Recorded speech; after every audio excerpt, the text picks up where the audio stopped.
Hello friends, ಮತ್ತೊಮ್ಮೆ ತಮಗೆಲ್ಲರಿಗೂ ನನ್ನ ಚಾನಲ್ಗೆ ಸುಸ್ವಾಗತ ಕೋರ್ತಾ ಈ ದಿನ ನಾವು 7ನೇ ತರಗತಿಯ ಗಣಿತ ಪ್ರಕಾಶ ಹೊಸ ಪಠ್ಯಪುಸ್ತಕದಿಂದ ಅಧ್ಯಾಯ 4 ಅಕ್ಷರ ಸಂಖ್ಯೆಗಳ ಉಕ್ತಿಗಳು ಈ ಒಂದು ಪಾಠದ ವಿವರಣೆ ಮತ್ತು ಪ್ರಶ್ನೋತ್ತರಗಳನ್ನು ನೋಡೋಣ. ಫ್ರೆಂಡ್ಸ್, ಇಲ್ಲಿಯವರೆಗೆ ನೀವು ನಮ್ಮ ಚಾನಲ್ನ ಸಬ್ಸ್ಕ್ರೈಬ್ ಮಾಡಿಲ್ಲ ಅಂತಂದರೆ ಪ್ಲೀಸ್ ಸಬ್ಸ್ಕ್ರೈಬ್ ಮಾಡಿ, ಲೈಕ್ ಮಾಡಿ, ಶೇರ್ ಮಾಡಿ.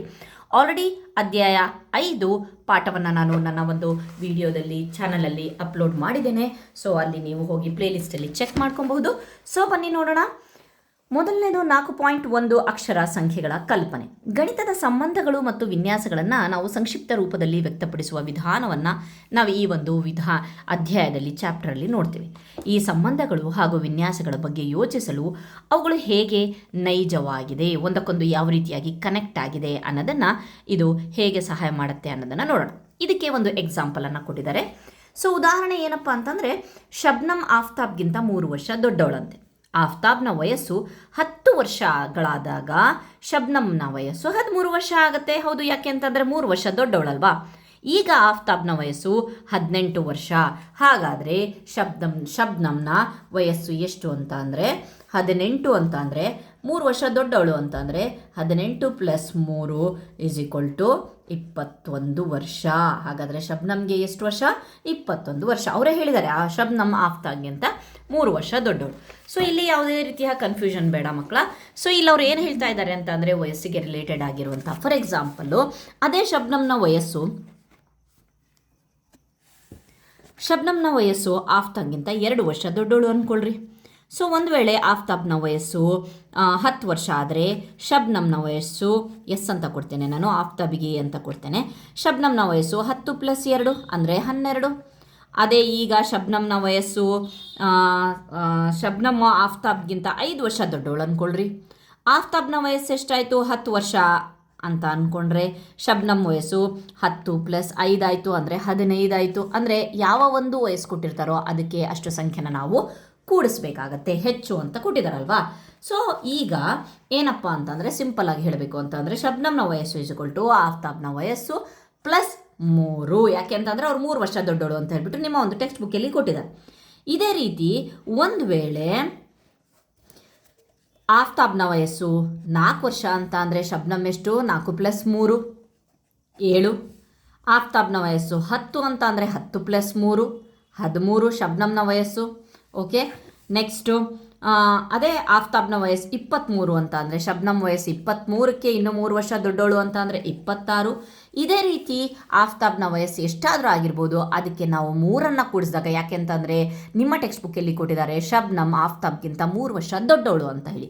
ಹಾಗಾಗಿಬಿಟ್ಟು 3ಅನ್ನು ನಾವು ಕೂಡಿಸ್ಕೊಂಡು ಹೋಗ್ತಾ ಇದ್ದೀವಿ. ಸೊ ಯಾವುದೇ ಒಂದು ನಂಬರ್ ಕೊಟ್ಟರೆ 40 ಅಂತ ಕೊಟ್ಟರೆ ಶಬ್ನಮ್ ವಯಸ್ಸೆಷ್ಟು? 43, 3 ವರ್ಷ ದೊಡ್ಡೋಳು. 50 ವರ್ಷ ಆಫ್ತಾಬ್ಗಾದರೆ ಶಬ್ನಮ್ ವಯಸ್ಸೆಷ್ಟು? 53, 3 ವರ್ಷ ದೊಡ್ಡೋಳು. ಹಾಗಾಗಿಬಿಟ್ಟು ನಾವಿಲ್ಲಿ ಒಂದು ಎಷ್ಟು ಅಂತ ಹೇಳಿಬಿಟ್ಟು ನಾವು ಕಂಟಿನ್ಯೂ ಮಾಡೋಕ್ಕಾಗುತ್ತಲ್ವ, ಅದಕ್ಕೋಸ್ಕರ ಆಫ್ತಾಬ್ನ ವಯಸ್ಸು ಎ ಅಂತ ಹೇಳಿಬಿಟ್ಟು ತೊಗೊಂಡ್ರೆ ಅದೇ ನಾವು ಶಬ್ನಮ್ನ ವಯಸ್ಸು ಎಷ್ಟಾಗುತ್ತೆ? A + 3. ಎ ಅದು ಎಷ್ಟಾದರೂ ಆಗಿರ್ಬೋದು, 24, 10, 4, 43, 58 ಎಷ್ಟಾದರೂ ಆಗಿರ್ಬೋದು. ಆ ಒಂದು ಆಫ್ತಾಬ್ನ ವಯಸ್ಸಿಗಿಂತ 3 ವರ್ಷ ದೊಡ್ಡವಳು ಅನ್ನೋದನ್ನು ಕಾನ್ಸೆಪ್ಟಲ್ಲಿ ಕೊಟ್ಟಿದ್ದಾರೆ. ಹಾಗಾದರೆ ಎ ಅನ್ನೋದು ಏನಾಗುತ್ತೆ? ನಾವು ಬೇರೆ ಯಾವುದೇ ಅಕ್ಷರವನ್ನು ಸೂಚಿಸಬಹುದು. ಏನೇ ಸೂಚಿಸಬೇಕಾ? ಇಲ್ಲ, ನಾವು ಯಾವುದೇ ಅಕ್ಷರವನ್ನು ನಾವು ಸೂಚಿಸಬಹುದು. ಫಾರ್ ಎಕ್ಸಾಂಪಲ್ ಆಫ್ತಾಬ್ನ ವಯಸ್ಸನ್ನು ಸೂಚಿಸೋಕ್ಕೆ ಎ ಅಂತ ಕೊಟ್ಟಿದ್ದಾರಲ್ವಾ, ಎದಿಂದ ಆಫ್ತಾಬ್ ಬರುತ್ತೆ, ಎಸ್ ಇಂದ ಶಬ್ನಮ್ ಅಂತ ಬರುತ್ತೆ. ಹಾಗಾಗಿಬಿಟ್ಟು ಸಿಂಪಲ್ ಆಗಿ ಅರ್ಥ ಆಗಕ್ಕೋಸ್ಕರ ಆ ಲೆಟರ್ಸ್ಗಳನ್ನು ಕೊಟ್ಟಿದ್ದೀವಿ. ನೀವು ಯಾವುದೇ ಆಲ್ಫಾಬೆಟ್ನ ಯಾವುದೇ ಲೆಟರ್ಸ್ಗಳನ್ನು ನಾವು ಯೂಸ್ ಮಾಡಬಹುದು.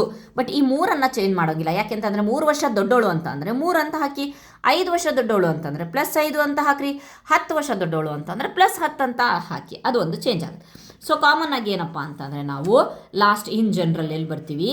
ಶಬ್ನಮ್ನ ವಯಸ್ಸು ಆಫ್ತಾಬ್ನ ವಯಸ್ಸಿಗಿಂತ 3 ವರ್ಷ ದೊಡ್ಡವಳು. ಇದು ಜನರಲ್ ಆಗಿರುವಂಥ ಉಕ್ತಿ. ನಾವು ಮೊದಲನೇ ಚಾಪ್ಟರಲ್ಲಿ ಆಲ್ರೆಡಿ ಉಕ್ತಿ ಅನ್ನೋ ಒಂದು ಪದ ನಮಗೆ ಚಿರಪರಿಚಿತವಾಗಿದೆ. ಅಲ್ಲೂ ಸಹ ನಾವು ಈ ರೀತಿಯಾಗಿ ಹೇಳಿಕೆಗಳನ್ನು, ಉಕ್ತಿಗಳನ್ನು ನಾವು ಬರೆದಿದ್ದೀವಿ ಅಲ್ವಾ. ಹಾಗಾಗಿಬಿಟ್ಟು ಇಲ್ಲಿ ಏನಾಗುತ್ತಪ್ಪ ಅಂತಂದರೆ ಎ ಅನ್ನೋದು ಇನ್ ಜನರಲ್ 23 ವಯಸ್ಸು ಅಂತ ಅಂದರೆ ಹಾಗಾದರೆ ಶಬ್ನಮ್ನ ವಯಸ್ಸು ಎಷ್ಟಪ್ಪ ಅಂತ ಅಂದರೆ ಎಸ್ = 23 + 3 ಅಂದರೆ 26 ಆಗುತ್ತೆ. ಸಂಖ್ಯೆಗಳನ್ನು ಪ್ರತಿನಿಧಿಸಲು ಬಳಸುವ ಎ ಮತ್ತು ಎಸ್ನಂತಹ ಅಕ್ಷರಗಳನ್ನು ನಾವು ಅಕ್ಷರ ಸಂಖ್ಯೆಗಳು ಅಂತ ಹೇಳಿ ಕರಿತೇವೆ. ನೋಡ್ತಾ ಇದ್ದೀರಲ್ವ, ಅಕ್ಷರ ಸಂಖ್ಯೆಗಳ ಉಕ್ತಿಗಳು. ಅಕ್ಷರನೂ ಇದೆ, ಸಂಖ್ಯೆಗಳು ಇದೆ, ಅಷ್ಟೇ ಅರ್ಥ, ಏನಿಲ್ಲಪ್ಪ. ಮತ್ತೆ ಭಾಳ ಡೀಪಾಗಿ ಹೋಗಬೇಡಿ. ಅಕ್ಷರಗಳು ಇದೆ. ಅಕ್ಷರಗಳು ಅಂತ ಅಂದರೆ ಇಂಗ್ಲೀಷ್ ಅಕ್ಷರಗಳು. ಓಕೆ, ಅಕ್ಷರಗಳು ಮತ್ತು ಸಂಖ್ಯೆಗಳು ಇವೆರಡನ್ನ ಸೇರಿಸ್ಬಿಟ್ಟು ನಾವು ಏನು ಉಕ್ತಿ ಬರಿತೀವಲ್ವಾ ಅದನ್ನು ನಾವು ಅಕ್ಷರ. ಮೊದಲನೇ ಒಂದು ಚಾಪ್ಟರಲ್ಲಿ ಬರೀ ನಾವು ಉಕ್ತಿಗಳನ್ನು ಅಷ್ಟೇ ಕಲ್ತಿದ್ವಿ. ಅಲ್ಲೆಲ್ಲ ಹೇಳಿಕೆಗಳಿತ್ತು, ಅದಕ್ಕೆ ನಾವು ಉಕ್ತಿಗಳನ್ನು ಬರೆದ್ವಿ. ಬಟ್ ಇಲ್ಲಿ ಅಕ್ಷರಗಳ ಜೊತೆಗೆ ಉಕ್ತಿ ಸಂಖ್ಯೆಗಳಿದೆ, ಅದಕ್ಕೋಸ್ಕರ ನಾವು ಅಕ್ಷರ ಸಂಖ್ಯೆಗಳು ಅಂತ ಹೇಳ್ತೀವಿ. ಸೊ ಈ ರೀತಿಯ ಅಕ್ಷರ ಸಂಖ್ಯೆಗಳನ್ನು ಹೊಂದಿರುವ ಗಣಿತೋಕ್ತಿಗಳನ್ನು ನಾವು ಬೀಜೋಕ್ತಿಗಳು ಅಂತ ಹೇಳ್ತೀವಿ ಮಕ್ಕಳ. ಏನಂತ ಹೇಳ್ತೀವಿ? ಬೀಜೋಕ್ತಿಗಳು ಅಂತ ಹೇಳ್ತೀವಿ. ಈಗ ನೋಡಿ, ನೆಕ್ಸ್ಟ್ ಕಂಟಿನ್ಯೂ ಮಾಡಿದಾಗ ಏನಾಗುತ್ತಪ್ಪ ಅಂತಂದರೆ, ಮತ್ತೆ ಈಗ ಆಲ್ರೆಡಿ ಸಿಚುವೇಶನ್ ಚೇಂಜ್ ಮಾಡಿದ್ದಾರೆ. ಶಬ್ನಂಳ ವಯಸ್ಸನ್ನು ನೀಡಿದೆ. ಆಫ್ತಾಬ್ನ ವಯಸ್ಸನ್ನು ಕಂಡುಹಿಡಿಯಲು ಒಂದು ಬೀಜೋಕ್ತಿಯನ್ನು ಬರೆಯಿರಿ ಅಂತ ಕೊಟ್ಟಿದ್ದಾರೆ. ಓಕೆ, ಇಲ್ಲಿ ನೋಡೋಣ ಏನಿದೆ ಸಿಚುವೇಶನ್ ಅಂತ. ಆಫ್ತಾಬ್ ಶಬ್ನಮ್ಗಿಂತ 3 ವರ್ಷ ಚಿಕ್ಕವನು. ಹಿಂದಿನ ಸಿಚುವೇಶನಲ್ಲಿ ಶಬ್ನಮ್ ಆಫ್ತಾಬ್ಗಿಂತ 3 ವರ್ಷ ದೊಡ್ಡವಳಾಗಿದ್ಲ, ಅಂದರೆ ಅಕ್ಕ, ಆಫ್ತಾಬ್ ತಮ್ಮ ಅನ್ನೋ ಥರ. ಆದರೆ ಇಲ್ಲಿ ಆಫ್ತಾಬ್ ಶಬ್ನಮ್ಗಿಂತ 3 ವರ್ಷ ಚಿಕ್ಕವನು. 3 ವರ್ಷ ಚಿಕ್ಕವನು ಅಂತ ಅಂದರೆ ತಮ್ಮ ಅಂತ ಹೇಳಿ ಅಂದು ನಮಗೆ ತಿಳಿದಿದೆ. ಆದ್ದರಿಂದ ಆಫ್ತಾಬ್ನ ವಯಸ್ಸು ಶಬ್ನಮ್ಗಿಂತ 3 ವರ್ಷ ಕಡಿಮೆ. ಕಡಿಮೆ ಅನ್ನೋ ಪದ ಬಂದಿದೆ ಅಂತ ಅಂದರೆ ಇಲ್ಲಿ ನಾವು ಮೈನಸ್ ಅನ್ನೋದನ್ನು ಸೂಚಿಸ್ತೀವಿ. ದೊಡ್ಡವಳು ಅಥವಾ ಹೆಚ್ಚು ಅಂತ ಕೊಟ್ಟಾಗ ನಾವು ಪ್ಲಸ್ಸನ್ನು ಸೂಚಿಸ್ತೇವೆ. ಇಲ್ಲಿ ಆಫ್ತಾಬ್ನ ವಯಸ್ಸು ಎಷ್ಟು ಕೊಟ್ಟಿದ್ದಾರೆ? ಶಬ್ನಮ್ ವಯಸ್ಸಿಗಿಂತ 3 ವರ್ಷ ಚಿಕ್ಕವನು ಅಥವಾ ಕಡಿಮೆ ಇದೆ ಅಂತ ಹೇಳಿಬಿಟ್ಟು. ಸೊ ಇದನ್ನು ನಾವು ಯಾವ ರೀತಿಯಾಗಿ ಬರಿತೀವಿ ಅಂತ ಅಂದರೆ, ಆಫ್ತಾಬ್ ವಯಸ್ಸು ಕೊಟ್ಟಿದ್ದಾರೆ, ಶಬ್ನಮ್ ವಯಸ್ಸಿಗಿಂತ 3 ವರ್ಷ ಚಿಕ್ಕವನು. ಓಕೆ, ಈ ರೀತಿಯಾಗಿ ನಾವು ಇದಕ್ಕೆ ಉಕ್ತಿಯನ್ನು ಬರಿತೇವೆ. Okay, fine. ನೆಕ್ಸ್ಟ್, ಶಬ್ನಮ್ ವಯಸ್ಸು 20 ಆದರೆ ಆಫ್ತಾಬ್ ವಯಸ್ಸನ್ನು ಕಂಡುಹಿಡಿಯಲು ಈ ಬೀಜೋಕ್ತಿಯನ್ನು ಉಪಯೋಗಿಸಿ. ಈ ಬೀಜೋಕ್ತಿ ಅಂದರೆ A=S-3 ಅಲ್ವಾ?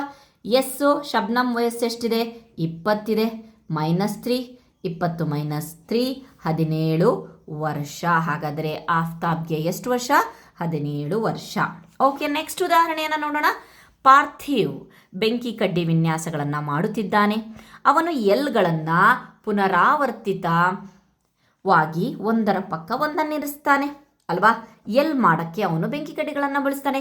ಒಂದು ಎಲ್ ಮಾಡೋಕ್ಕೋಸ್ಕರ 2 ಬೆಂಕಿ ಕಡ್ಡನ್ನುಗಳನ್ನು ಬಳಸಿದ್ದಾನೆ. ನೀವು ನೋಡಬಹುದು, 1 2. ಅದೇ 2 ಎಲ್ಗಳನ್ನು ಮಾಡೋಕ್ಕೆ 1 2 3 4. ಅದೇ ರೀತಿ ಕಂಟಿನ್ಯೂ ಆಗ್ತಾ ಇರುತ್ತೆ. ಓಕೆ, ನೆಕ್ಸ್ಟ್ ಏನು ಕೊಡೋಣ?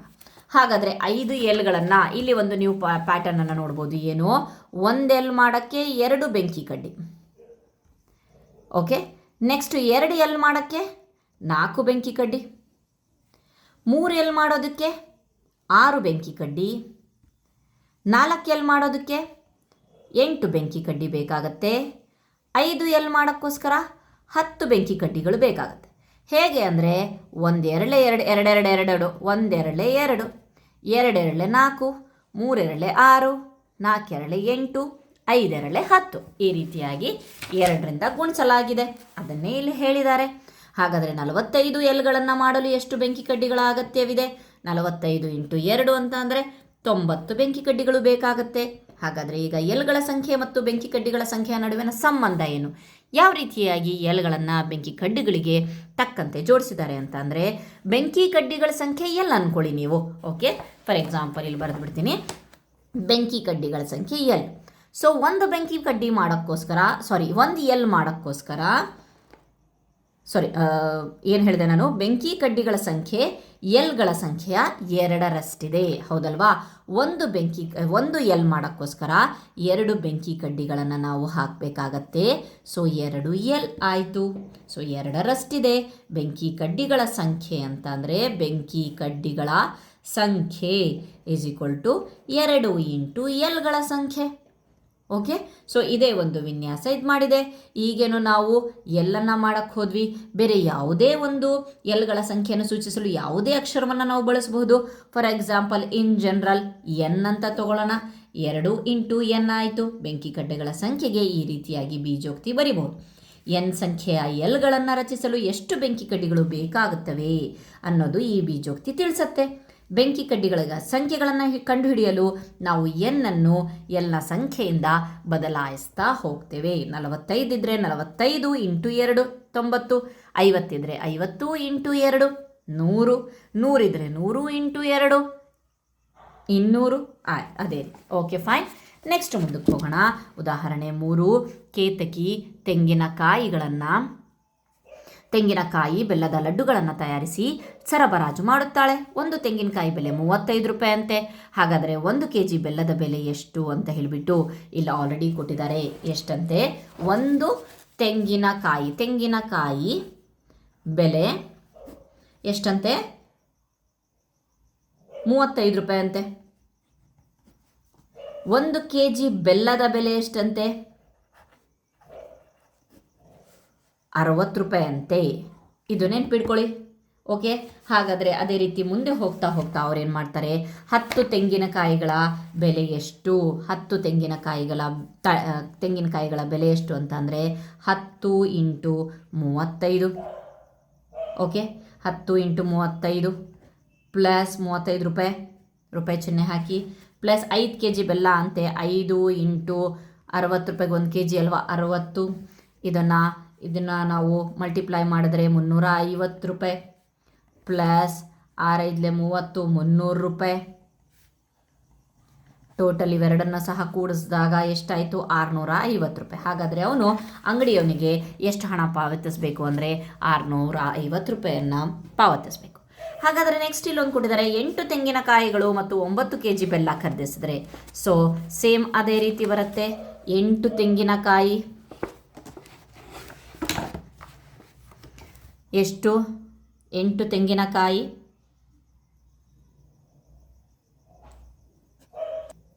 ಒಂದು ತೆಂಗಿನಕಾಯಿಗೆ 35 ಆದರೆ 8 ತೆಂಗಿನಕಾಯಿಗೆ ಎಷ್ಟು? ಪ್ಲಸ್ 9 kg ಬೆಲ್ಲ ಅಂತೆ. 9 60 ರೂಪಾಯಿ ಬೆಲ್ಲ ಇದೆ 1 kgಗೆ. ಇದೆಷ್ಟಾಯಿತು ಅಂತ ಹೇಳಿಬಿಟ್ಟು ಟೋಟಲ್ ಮಾಡಬೇಕು ನಾವು. ಓಕೆ, ಇಲ್ಲೆಷ್ಟು? 8 5 40, 4 8 3 24, 24 3 24 4 28, 280. ಓಕೆ, ಪ್ಲಸ್ 9 6 54, 540 ರೂಪಾಯಿ ಸಿಂಬಲನ್ನು ಹಾಕೋದು ಮರಿಬೇಡಿ. ಸೊ ಇವೆರಡನ್ನು ಸಹ ಸೇರಿಸಿ 8 4 12, 5 2 7, 1 8, 820 ರೂಪಾಯಿಯನ್ನು ಪೇ ಮಾಡಬೇಕಾಗತ್ತೆ, ಕೊಡಬೇಕಾಗತ್ತೆ ಅಷ್ಟೇ. ನೆಕ್ಸ್ಟ್, ಕೊಟ್ಟಿರುವ ತೆಂಗಿನಕಾಯಿಗಳ ಸಂಖ್ಯೆ ಮತ್ತು ಬೆಲ್ಲದ ಪರಿಮಾಣಕ್ಕನುಗುಣವಾಗಿ ಪಾವತಿಸಬೇಕಾದ ಒಟ್ಟು ಹಣವನ್ನು ಕಂಡುಹಿಡಿಯಲು ಒಂದು ಬೀಜೋಕ್ತಿಯನ್ನು ಬರೆಯಿರಿ. ಸೊ ಅದಕ್ಕೋಸ್ಕರ ಈ ರೀತಿಯಾಗಿ ಸಿಂಪಲ್ ಆಗಿ ಕೊಟ್ಟಿದ್ದಾರೆ. ಸೊ ಬೀಜೋಕ್ತಿ ತೆಂಗಿನಕಾಯಿ ಅಲ್ವಾ, ಕೋಕೋನಟ್ ಅಂತ ಹೇಳ್ತೀವಿ. ಹಾಗಾಗಿಬಿಟ್ಟು C ಇಂಟು 35 ಅಂತ ಕೊಟ್ಟಿದ್ದಾರೆ. ಅದೇ ಜಾಗರಿ ಬೆಲ್ಲ ಅಂತಂದರೆ ಜಾಗರಿ, ನಾವು ಬೇರೆ ಯಾವುದೇ ಲೆಟರ್ಸನ್ನು ಕೊಡಬಹುದು. ನಿಮಗೆ ಅರ್ಥ ಆಗೋಸ್ಕರ J ಕೊಟ್ಟಿದ್ದಾರೆ, J ಇಂಟು 60 ಓಕೆ ಅಂತ ಹೇಳಿಬಿಟ್ಟು ಬರಿಬೋದು. ಸೊ ಯಾವುದೇ ಅದು ಎಷ್ಟೇ ತೆಂಗಿನಕಾಯಿ ಆದರೂ ತೊಗೊಂಡ್ಲಿ, ಎಷ್ಟು ಬೆಲ್ಲ ಆದರೂ ತೊಗೊಂಡ್ರಿ, ಈ ಒಂದು ಉಕ್ತಿ ಮೂಲಕ ನಾವು ಅದನ್ನು ಬಿಡಿಸಬಹುದು. ಓಕೆ, ಫಾರ್ ಎಕ್ಸಾಂಪಲ್ಲು ನೀವು ನೋಡಿ, C into 35 plus J into 60.